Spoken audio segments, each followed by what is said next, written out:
हम संविधान बदलेंगे और हमको कोई संकोच नहीं। मैंने कल से लेके आज तक सभापति महोदया सारे विपक्ष के भाषण को सुना। सारे विपक्ष के भाषण में असत्य, गुमराह करने वाले तथ्य, निराशावादी, डर और डर की जो पराकाष्ठा हो सकती है कि डर के आगे कुछ नहीं है, हम कभी जीत नहीं सकते, उस तरह के भाषण को देखा। यहां विपक्ष के नेता ने भाषण दिया, सभापति महोदया, मैं वो नहीं हूं जो मैं दिखता हूं वो मैं नहीं हूं। पिछले बार मैंने कहा था कि यहां प्रेत आकर भाषण देके चला गया। इस बार जो मुझे लगा उनके भाषण से कि एक फिल्म हमने देखी थी मिस्टर इंडिया, अनिल कपूर जो है किसी को दिखते नहीं है, फिर दिख जाते हैं। यदि लाल जो है कहीं दिखाई देगा तो वो मिस्टर इंडिया के अनिल कपूर हैं, जो दिखते हैं वो नहीं दिखते हैं, जो दिखते हैं वो नहीं दिखते। विपक्ष का क्या डर है सभापति महोदया, ये आप समझिए। गॉस्पेल ट्रुथ के आधार पर असत्य को सत्य बनाने की कोशिश कर रहे हैं। पूरा विपक्ष जो मुस्लिम की राजनीति करता रहा, आज हिंदू हिंदू चिल्ला रहा है। जिस लोकसभा से अवधेश, जिस लोकसभा से अवधेश पासी एमपी है, उसका नाम फैजाबाद है। किसी ने फैजाबाद नहीं कहा, सबने अयोध्या कहा। यही भारतीय जनता पार्टी की जीत है, यही मोदी की जीत है। और मैं प्रधानमंत्री जी को बधाई देना चाहता हूं, धन्यवाद देना चाहता हूं। रामायण की चौपाई है कि राम रमापति करधन लेहु, खैंचत चाप मिटई संदेहु। उन्होंने पूरे देश को यह मैसेज दे दिया कि यह देश हिंदू है, हिंदू राष्ट्र है और मुसलमान के नाम पर कोई राजनीति नहीं हो सकती है। फैजाबाद का नाम अपोजिशन के किसी आदमी ने नहीं लिया। क्या सत्य है? इन्होंने कहा हमारे ऊपर ईडी आ गई, हमारे ऊपर सीबीआई आ गई, हम किसी से नहीं डरते। आप वहां चले गए, बांसवाड़ा चले गए, आपने क्या भाषण दे दिया, क्या जीत गए? मैं एक ऐसा शख्स हूं, अखिलेश जी सुनिए आराम से, मेरे ऊपर कांग्रेस और जेएमएम ने 44 केस किए। मेरे 80 साल 85 साल के माँ पिताजी के ऊपर केस हुए। गैलरी में मेरी वाइफ बैठी हुई है, मेरे बच्चे बैठे हुए हैं, उनके ऊपर केस हुआ, भाई के ऊपर केस हुआ। और सरकार ने आरटीआई मैंने मंगाया है, 10 करोड़ रुपया हाई कोर्ट और सुप्रीम कोर्ट में मेरे से केस लड़ने के लिए किया। मैं जब चुनाव लड़ने के लिए गया, राहुल गांधी जी की यात्रा हुई, मल्लिकार्जुन खड़गे का 2 कार्यक्रम हुआ, प्रियंका गांधी जी गई, उन्होंने कहा कि मैं चैम्बर में बैठा रहता हूं, और मैंने कहा कि मैं मोदी का सिपाही हूं, मैं भारतीय जनता पार्टी का सिपाही हूं, और मैंने वचन लिया, प्रण लिया कि मैं जनता के पास वोट मांगने नहीं जाऊंगा। 2 मार्च को पार्टी ने मेरा टिकट अनाउंस किया, 2 मार्च को मेरा चुनाव 1 जून को हुआ। 90 दिन के पूरे कैंपेन में मैंने जनता से वोट नहीं मांगा और मैं यहां पार्लियामेंट में जीत कर आया, आपको हरा कर आया हूं। जिस क्षेत्र से हेमंत सोरेन विधायक हैं, उस जिले का मैं सांसद हूं, और आदिवासी बाहुल्य इलाके से मैं 10,000 वोट से जीत कर आया हूं। मेरा समय है, आप सुनिए, मेरा समय है, 5 मिनट में खत्म नहीं होगा ये बातें। किस तरह का सत्य और असत्य की बात कर रहे हो आप कह रहे हो, मुस्लिम की बात कर रहे हो, मंगलसूत्र की बात कर रहे हो कि प्रधानमंत्री जी ने घुसपैठिया कह दिया। हां, प्रधानमंत्री जी ने घुसपैठिया कह दिया। 2009 में सभापति महोदया आप मंत्री थी। 2009 से इस संसद में, इस सदन में मैं 200 बार बोल चुका हूं कि मैं जिस इलाके से आता हूं, बांग्लादेश, वहां बांग्लादेशी घुसपैठिया बढ़ा हुआ है संथाल परगना में। चाहे वो जामताड़ा हो, पाकुड़ हो, साहबगंज हो, मुर्शिदाबाद हो, मालदा हो, किशनगंज हो, अररिया हो। और हालत यह है, हमारी स्थिति यह है कि यहां विजय हांसदा बैठे हुए, मैं उनसे पूछ रहा था, गोपीचक एक गांव है, गाय काट दिया, और गाय काटने का जब मुसलमानों ने प्रतिरोध किया, अभी 15 दिन पहले पूरे बांग्लादेश वहां से आके बांग्लादेशी घुसपैठिए जो अपने आप को पश्चिम बंगाल का नागरिक कहते हैं, उन्होंने हमारी बहू बेटी का इज्जत लूटा, उनके घर को जलाया, उनके घर को भगाया। आप कह रहे हो कि वो बांग्लादेशी घुसपैठिए नहीं है, उनकी जनसंख्या नहीं है। स्पीकर साहब पूरे देश भर में, मैं गोपी चक की बात कर रहा हूं। सभापति महोदया, पूरे देश में परिसीमन हो गया, पूरे देश में परिसीमन हो गया। आप आदिवासी की बात करते हो, आप पिछड़े की बात करते हो, हमारे यहाँ परिसीमन नहीं हुआ। आदिवासी की संख्या जो 36% थी वो 26% हो गई। ये पूरे देश को जानने की आवश्यकता है। 1 लोकसभा का सीट आदिवासी का और 3 विधानसभा का सीट घट रहा है। परिसीमन नहीं हो गया, घुसपैठिए बढ़ रहे हैं, आदिवासी लड़कियों के साथ शादी हो रही है, धर्मांतरण हो रहा है। इसके बाद भी आपको लगता है कि प्रधानमंत्री घुसपैठिए की बात नहीं करेंगे? किस तरह की राजनीति कर रहे हो आप? मैं आपको बताऊं सभापति महोदय, शिव की बात होती है, हम उस विचारधारा के लोग हैं। अतजल गगरी छलकत जाए, जिसको कुछ समझ में नहीं आती। यदि आपको शिव का ही दिखाना था, गुरु नानक का दिखाना था, तो मंदिर चले जाते यार, गुरुद्वारा चले जाते। इस पार्लियामेंट में फोटो क्यों दिखा रहे? चले जाते ना। और जिस अभय मुद्रा की बात कर रहे हैं, मैं ब्राह्मण हूं और मुझे गर्व है कि ब्राह्मण हूं। जिस अभय मुद्रा की बात करते हो, भगवान शंकर को 4 हाथ है, 4 हाथ है, 1 हाथ नहीं होता है। और हस्त मुद्रा में ऐसे भी हाथ है, ऐसे भी हाथ है, ऐसे भी हाथ है, 28 मुद्राएं हैं। और 28 मुद्रा क्या है जो माननीय मोदी जी कह रहे हैं, ये सबको जानने की आवश्यकता है। एक मुद्रा वो है जिसके हाथ में डमरू बजा हुआ है। डमरू मतलब स्टार्ट करिए, प्रकृति को स्टार्ट करिए, जीवन को स्टार्ट करिए, गरीबों के लिए काम करना स्टार्ट कीजिए। दूसरे हाथ में क्या है? डिस्ट्रॉय करना, अग्नि है भगवान शिव के हाथ में। वो ये कहता है कि चाहे हेमंत सोरेन हो, चाहे केजरीवाल हो, जो भ्रष्टाचारी है, जिसने जनता का पैसा लूटा है, उसको जेल भेजिए। तीसरा हाथ है जो ये कहता है कि जनता को खाना खिलाइए। और चौथा हाथ है कि कभी भी विकसित भारत के लिए, भविष्य के लिए, इंसॉल्वेशन के लिए, ये भगवान शिव हैं। आपको यदि धर्म नहीं पता है यार, कहां से धर्म के बारे में पता करोगे? त्रिशूल जो है भूत, भविष्य और वर्तमान की व्याख्या करता है, इसीलिए वो त्रिशूल है। और हमारे प्रधानमंत्री भूत, भविष्य और वर्तमान को देखकर विकसित भारत के संकल्प के साथ आगे बढ़ रहे हैं, इसलिए ये बात आपको समझ में नहीं आएगी।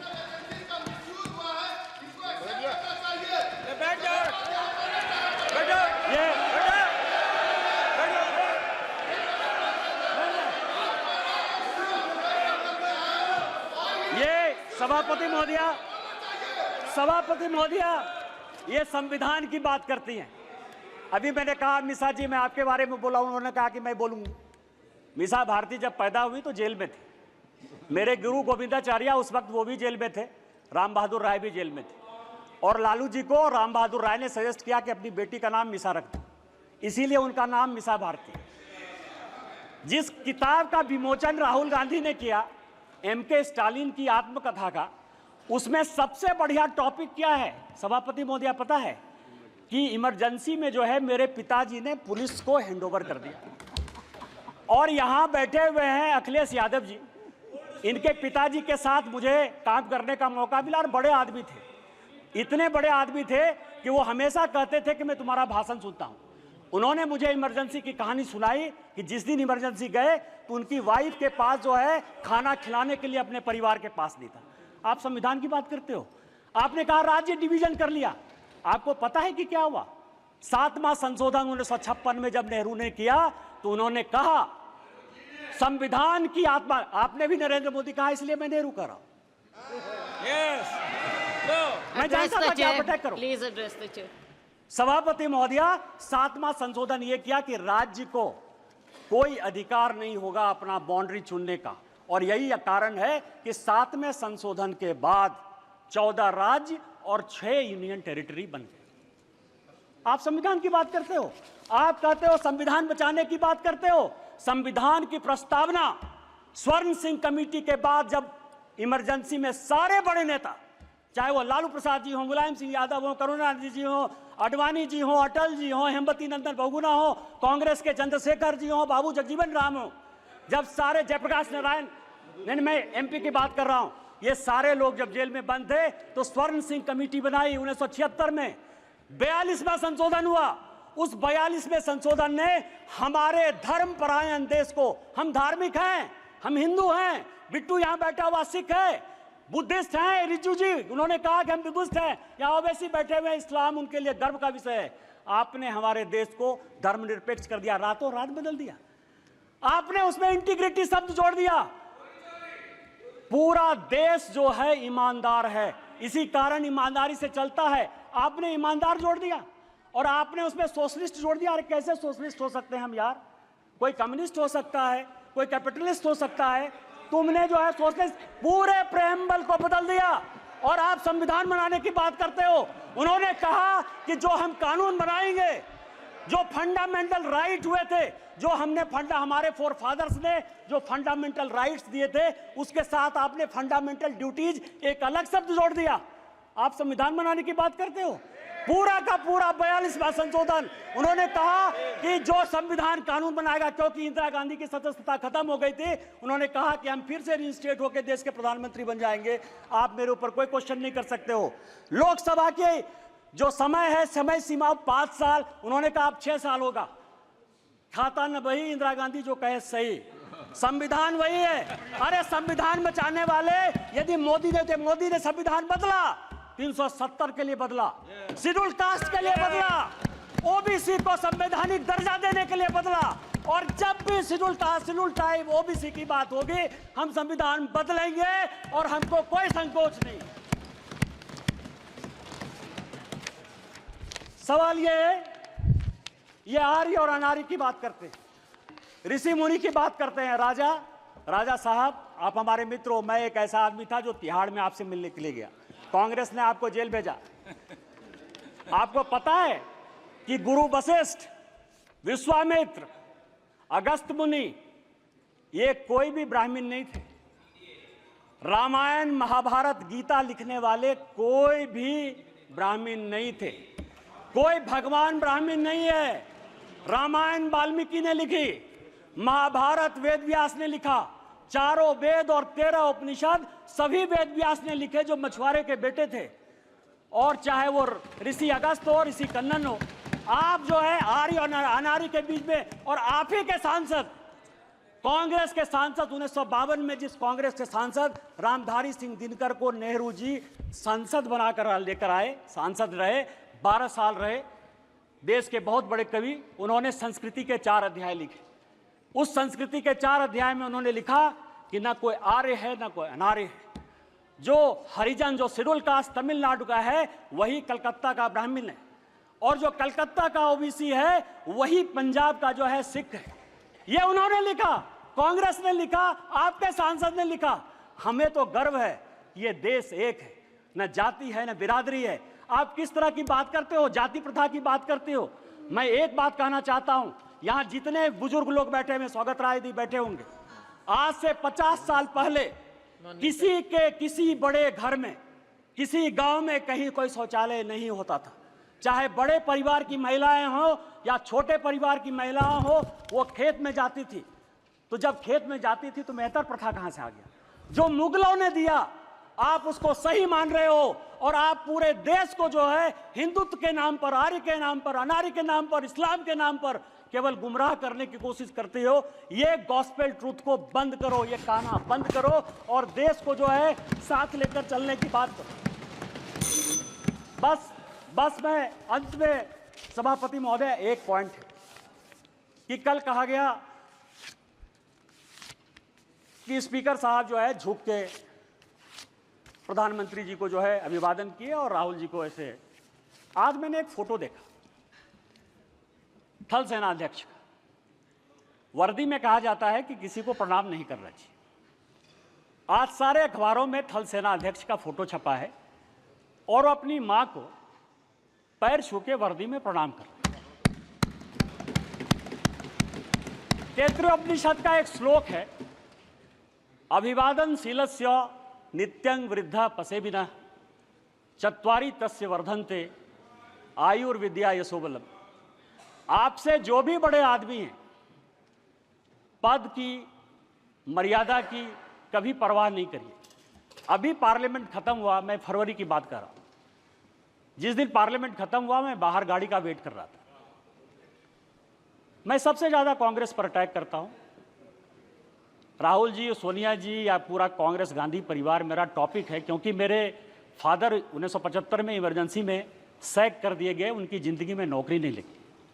19 महीने मेरे परिवार के लोग इमरजेंसी में बंद रहे, इसलिए कांग्रेस के प्रति इतना विद्रोह या ये चीज़ जो है मेरे मन में है, बचपन से है, क्योंकि मेरा बचपन मैंने देखा ही नहीं, क्योंकि हम लोग सभी देशद्रोही के परिवार के माने जाते थे। सोनिया जी आई, सोनिया जी ने मेरा हाथ पकड़ा सबके सामने, चूंकि सबके सामने पब्लिक में एक काम हुआ, इसलिए मैं पब्लिक में बात कर रहा हूं।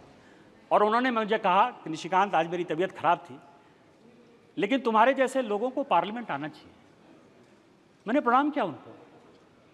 मैंने ये नहीं सोचा कि वो सोनिया गांधी, वो बड़ी हैं। आप किस तरह के डिस्कोर्स में ले जाना चाहते हो? माननीय मोदी जी हमारे पार्टी के बड़े आदमी हैं। पार्टी टिकट दी तो ओम बिरला जो है इस कुर्सी पर बैठे। यदि उनको पैर छू के भी प्रणाम कर लेते ओम बिरला जी, तो उस कुर्सी की ताकत कम नहीं होती। आपको भारतीय सभ्यता और संस्कृति के बारे में नहीं पता है, और यदि भारतीय सभ्यता संस्कृति के बारे में नहीं पता है तो आप जिंदगी में कुछ नहीं कर सकते हो। आज आप 98 में हो, अगले चुनाव में आपको जो है लीडर ऑफ द अपोजिशन का भी मौका नहीं मिलेगा।